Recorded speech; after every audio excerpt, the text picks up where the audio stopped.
Arcade Perfect, my arse. How we doing, guys? Welcome to the latest and greatest, well, probably not the greatest, Arcade Perfect, my arse. This has been the first one for a few weeks. So yeah, let's take a wee look. This is Blasteroids by Atari. Okay, let's start.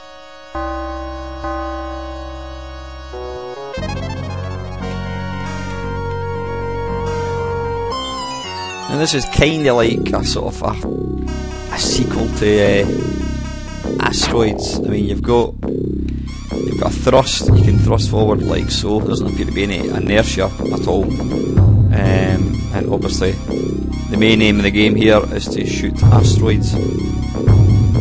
The difference with this one is you've got, you can see there, crystals which restore your energy. There's also end of level baddies and whatnot.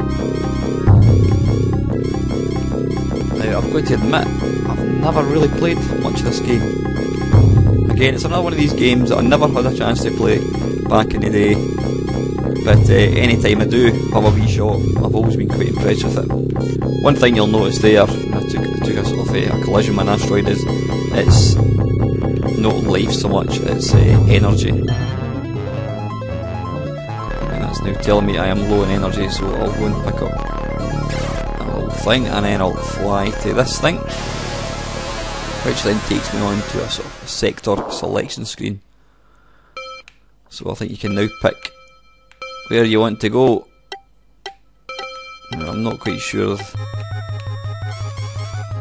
the difference, or whether it affects the game depending on where I go. I'm really not too sure.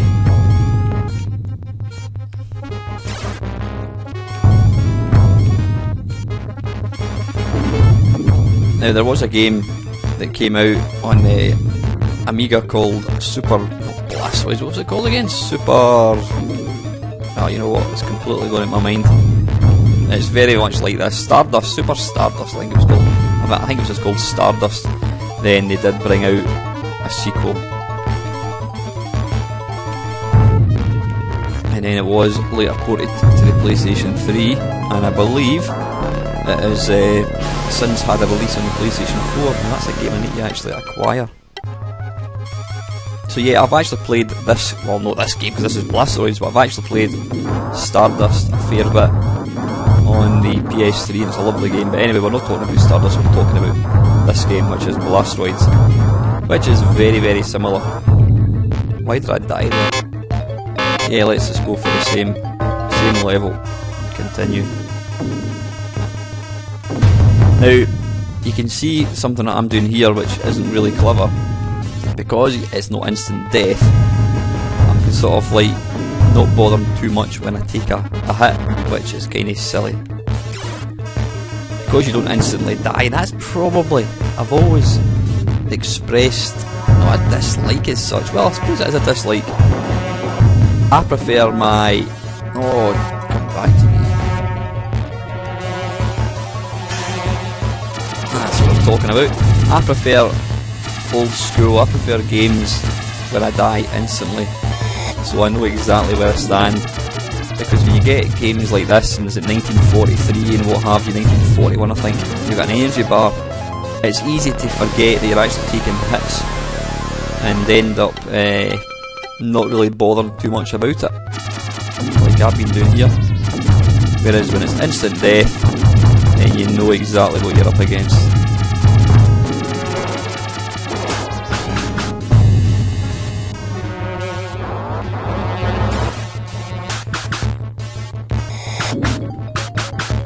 I was just about to ask the question, does your double firepower last forever? And it appears the answer is no.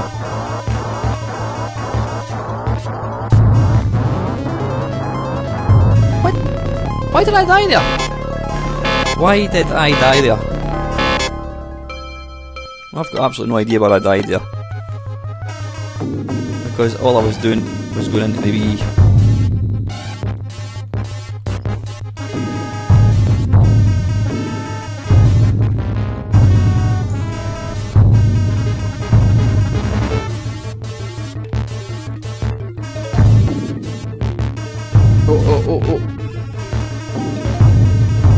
But yeah, it was one of the sort of early games to introduce kind of like what they call bas relief graphics. You know, the kind of, I'm sure the asteroids were probably rendered, had like shadows and that on them. So these graphics were pretty cutting edge back in the day.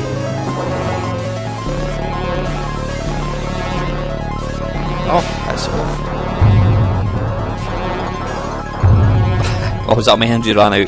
Right, anyway guys, that is the arcade one of Blasteroids. Let's take a look at some home versions. Okay then, this is the Amstrad CPC 4641. Right, let's just go for the easy one.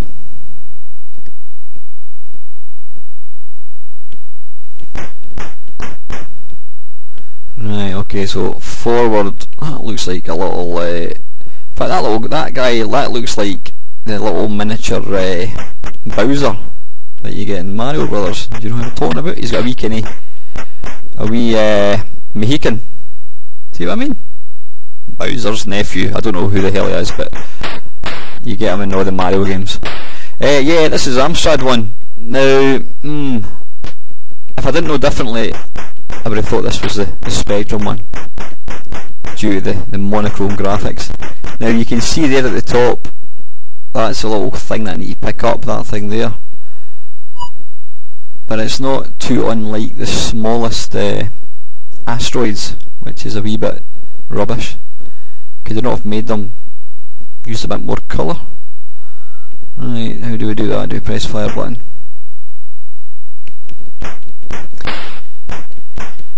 I mean, it plays alright. It's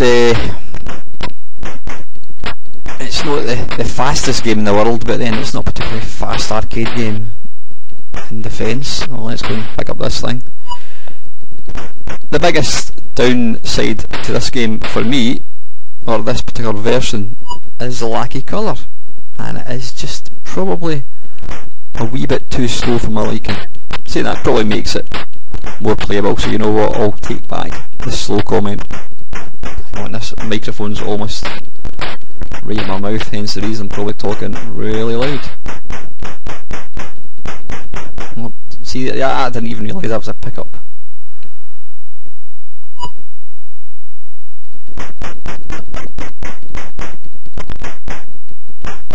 But you know what, it's all in the playability, and I've got to say,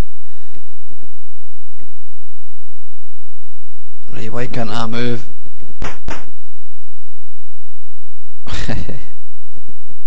I was trying to press forward to go down the screen, but it was kind of pulling me back, so I don't know whether it's because that thing was closer to the bottom of the screen, it was kind of trying to pull me from the bottom down, up.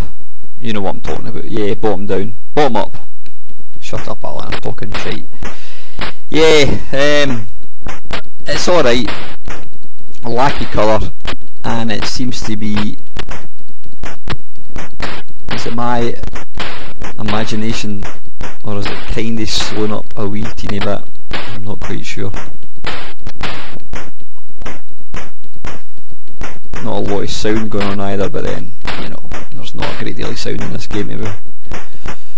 Even the arcade one doesn't have any music or anything.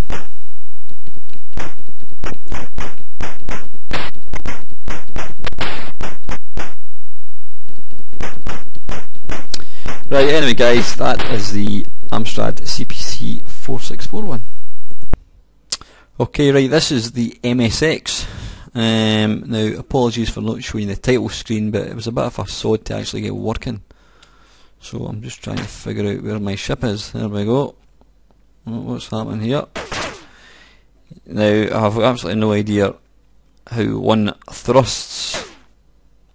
How do we thrust forward? I don't know. You know what, I think I'm just going to have to spin round and shoot. Now, was it Daniel that mentioned, let's be honest, chances are everything, any comments made, it's going to be Daniel or Jamie. And since it's a particularly technical question, it's bound to be Daniel. Yeah, I think he mentioned that the MSX one actually, it's the same hardware as the Spectrum or something. and that's why versions of games seem to be almost identical, so we'll soon find out. There's a bit of a sod that I can't actually move. Right, alright, okay. Right, I don't know why that seemed to be getting bigger and smaller. No idea.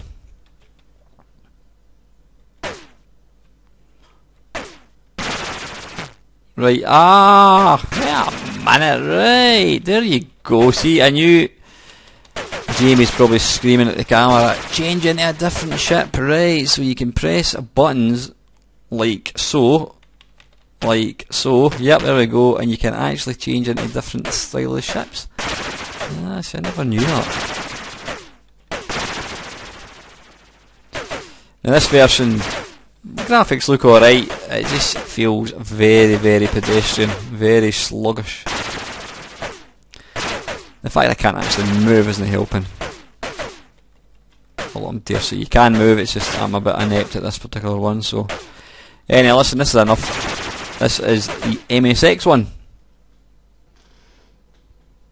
Okay, this is... what's the start again? This is the Atari ST one.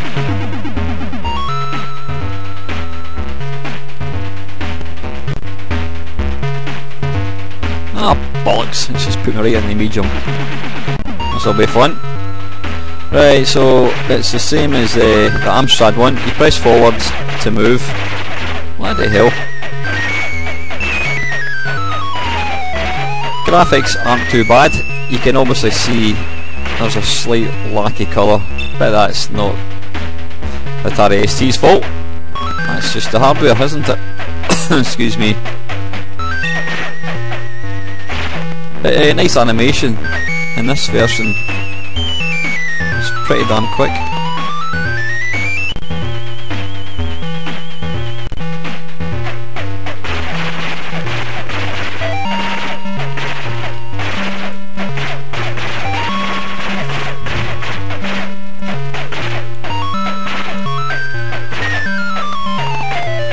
I've never ever played this version before.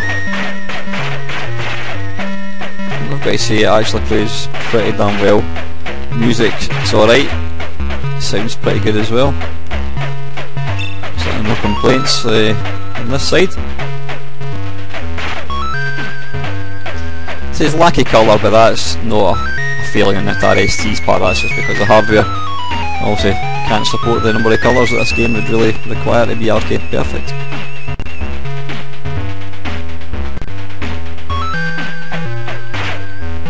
Spinning umbrella or a spinning mushroom? I have no idea what that is. Did I pick it up? Do I hell? I'm not quite sure what that was. Can I kill it? Yes, I can.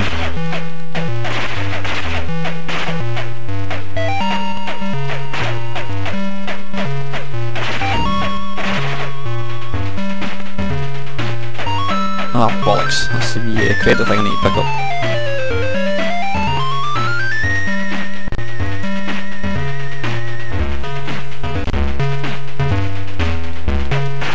As I mentioned before, I think it was when I was looking at the arcade one at the beginning, this isn't a game I've ever really played. It's a game I've never seen in the arcades, and it's one of these games I always maintain I want to play, and I just never ever get around to actually doing so. Oh, I know what's going on there. Alright, that's just a... Right, hang on a second, what's going on?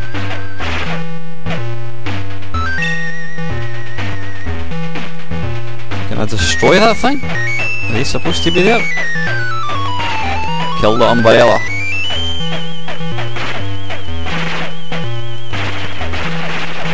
I'm guessing these are just planked there to try and impede your sort of movement.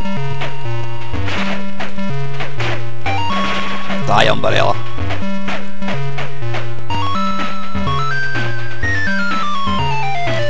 Yeah, where was I? Never really played this game. Obviously, it's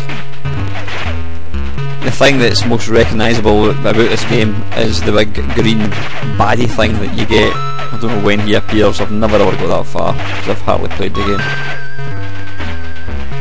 But you can see there you do get various power-ups.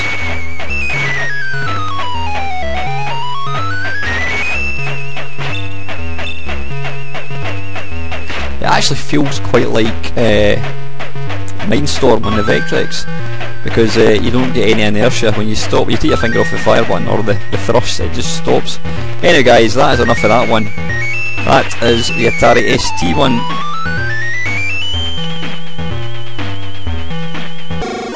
Right, this is the Commodore 64 one.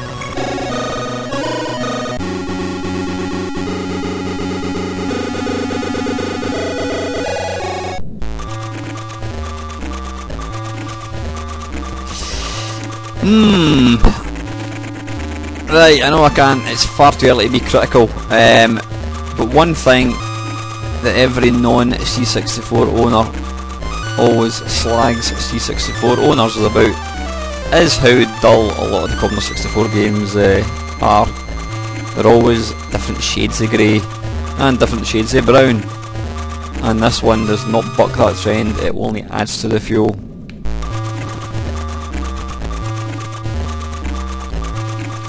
But we're not here. Oh, there's that bloody umbrella, that's appeared rather early.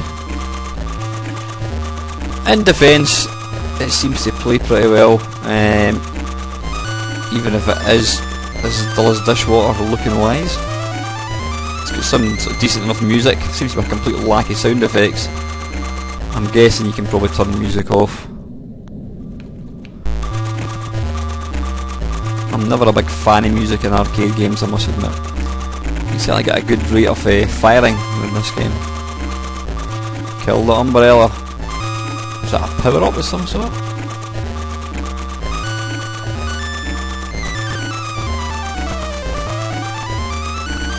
Now, as I keep getting slagged by various members of the community, naming no names, Jamie, for not pressing various buttons, as people probably don't realise, or probably should realise, I don't make any preparation for these games. Due to lack of time, I just put it on and play the damn thing. So half the time, and given I only play them for about 2.5–3 minutes, I do realise that this is not a review. It's not a review at all. You can't possibly review a game in 2 minutes. It's just me to play it and give my comments and compare it with other versions of what I played, and that's exactly what I do.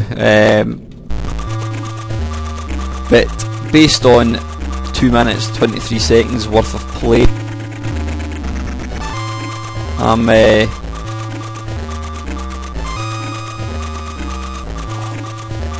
not overly convinced. It could certainly be a bit nicer looking.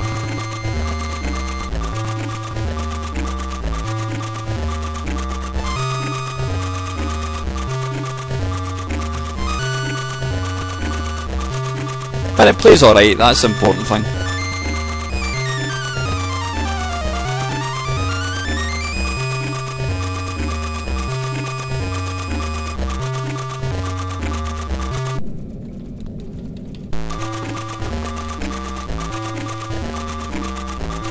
Well, the power-ups.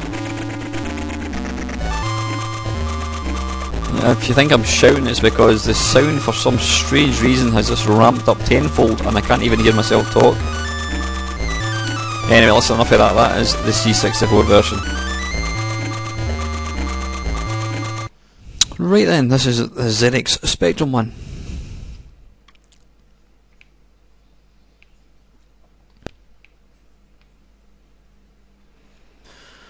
Let's try and go into the medium one, and second thoughts, I shall just go into the easy one.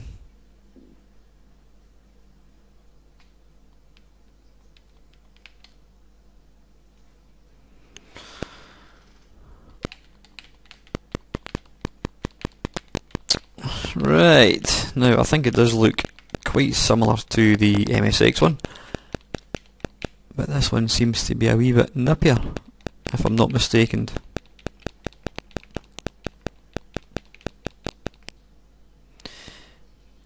Now, I don't know whether the sound is corrupting this or not, but it's just a pretty repetitive little clicking noise. There's no music or anything.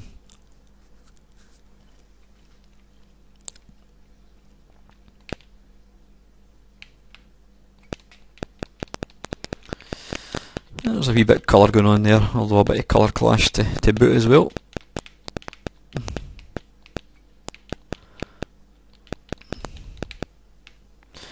Let's see if we can pick up these little things. I've got to say it's quite smooth playing. It's quite authentic feeling.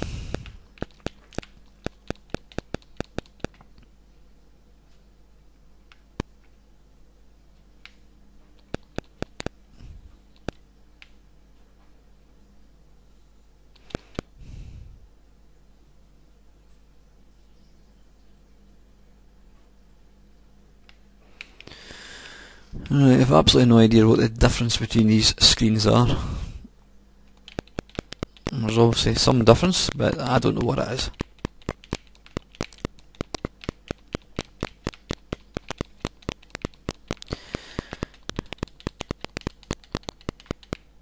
Right, pick up this thing. Oh, I thought it was extra firepower, obviously not. But yeah, this plays not too bad. I got off. Says the sound could be better, but then I don't know whether the sound is slightly out of sync in this. I'm not too sure.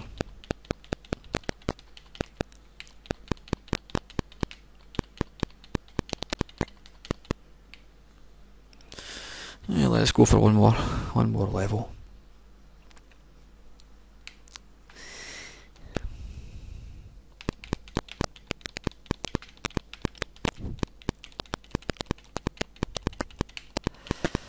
Certainly makes things a lot easier having the double firepower, that's for sure.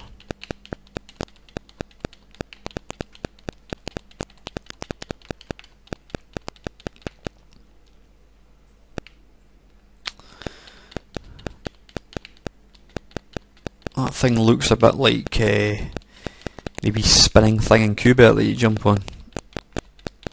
Ah, bollocks. Right, anyway guys, listen, that's enough of that one. That is the ZX Spectrum version. Okay guys, this is the Commodore Amiga one. Now I'm hopeful this is going to be good, because it's certainly got gorgeous sound, so I'm hoping you can probably tell.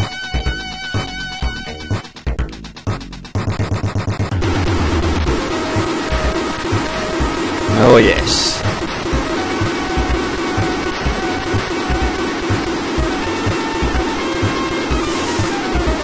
Yep. This is nice. Excellent music, and the graphics similar to the ST, but you can see there's just a lot more colours.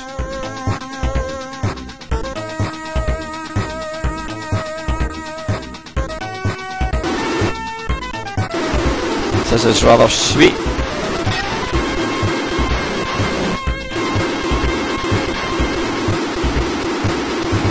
It's kind of ironic that, you know, well, so far this, I mean, the Amiga's got the best version that I've looked at so far, and yet it had an absolute stonking sort of copycat in Super Stardust. I love the sound though, really good synth music. Now, is there something going on here, because I appear to be reaching the end very, very quickly without actually killing anything.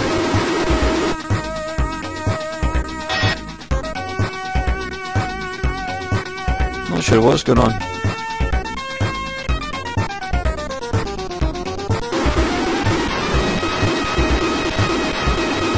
But this one is just about as perfect as you could possibly hope for a home computer. Hey, you see me? Is that supposed to do it? Am I supposed to get to the end as quick as that? I'm really not too sure.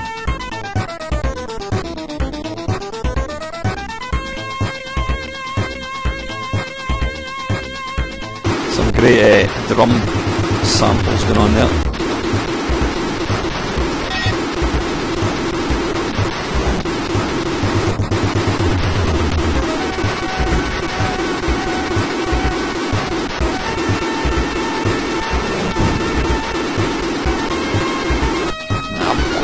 Kill that guy.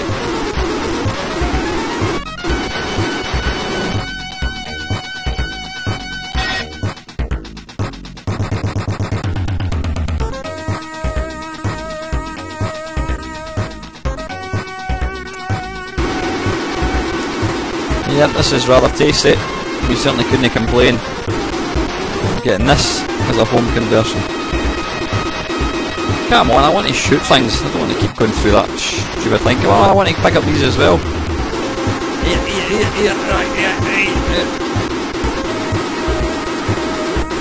Hey, there we go. Yeah, beauty.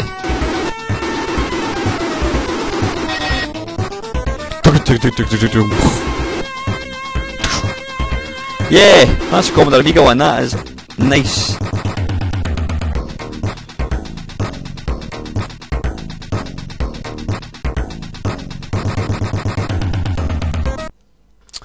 Okay then, this is the very last version of this. Oddly enough, there doesn't appear to be any console versions of Blasteroids. Now, I don't know if there's any that were released on like the PS2, PSP, but I'm not going to look at these because at the end of the day these are all just emulated anyway. So yep, this is on the PC, would you believe? Now, I've got to say, it's pretty damn good. Now, I'm using the keys here, and as you can see there, I'm bouncing about like a bloody pinball. Ah, bollocks. But graphics are absolutely top notch. Sounds good as well.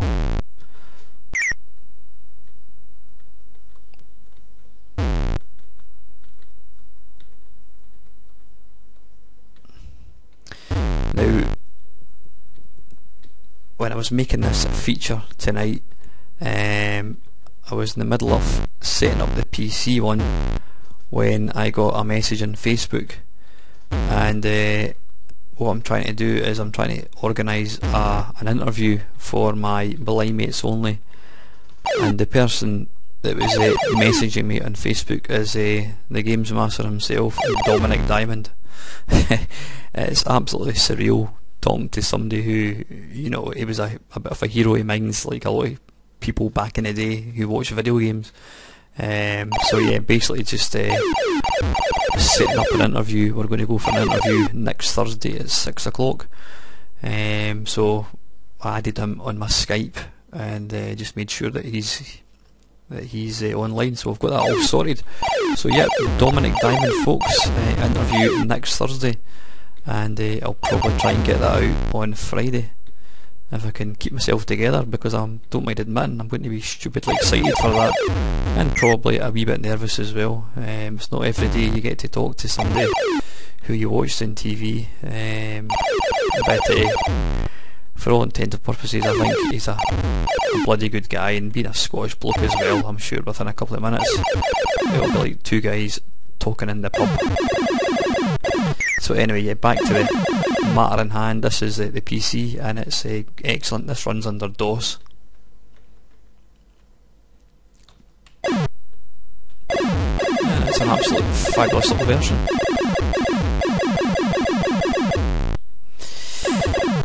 So anyway, to recap, let's think, what versions have we played? Right, okay, I'm going to stop playing this now. Yep. Right, there's not been many versions, it's all just been home computer ones. The Amstrad, Spectrum and MSX were all, they're alright, they play quite well, quite dull graphics, monochrome, even the Amstrad one, which was a bit disappointing. They all played fairly well, so you know, that's the important thing, playability. Commodore 64 one, I was actually thinking that was going to be a cracking version, but I was quite disappointed with that. It plays okay again, but it just, the colour, it really lacked colour. It was a very dull game, plenty greys and browns and blues, so yeah, I wasn't too impressed with the Commodore 64 one. Atari ST was really good. It was almost perfect other than slightly lacking colour. The Commodore Amiga, same again, had more colour, excellent sound on the Amiga one, really good. And this PC DOS one, excellent, you know, top notch graphics, no music, but good graphics, good sound. So in reverse order, in bronze position, I'm going to have to go for the Atari ST. Silver position, I think it's going to be PC DOS one, this one we've just looked at, and I think without a shadow of doubt the best home version of Blasteroids, other than any emulated one you can possibly get on a console, is going to be the Commodore Amiga. It was really top notch, played well, amazing sound, excellent sort of synthesized stuff. So yep, gold medal for me goes to the Commodore Amiga. Anyway guys, that is it. That's the first Arcade Perfect for quite a while. I do hope you've enjoyed it. Apologies for it being quite a short one, but you know, I've covered every version that I believe exists. If there's any other versions, then keep them to yourself. But anyway guys, thank you very much for watching. Please feel free to like, comment and subscribe. And finally, thank you so much for watching.